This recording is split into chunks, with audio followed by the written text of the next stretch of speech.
In this video, I'll show you how to enable two-factor authentication on Robinhood step by step. First, open the Robinhood app on your phone and make sure you're signed in. Once you're on the home screen, tap on your profile icon in the bottom right corner. Now, go to the menu and tap on Settings. Inside Settings, look for Security and Privacy and tap on it. Next, find the Two-Factor Authentication option and select it. You'll see different methods like text message or an authentication app. Choose the option you prefer, then tap Continue.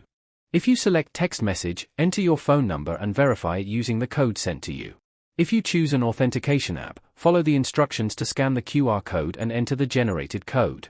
After that, confirm you're set up to enable two-factor authentication.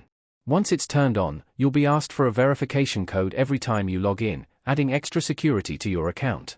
And that's it, your two-factor authentication is now enabled.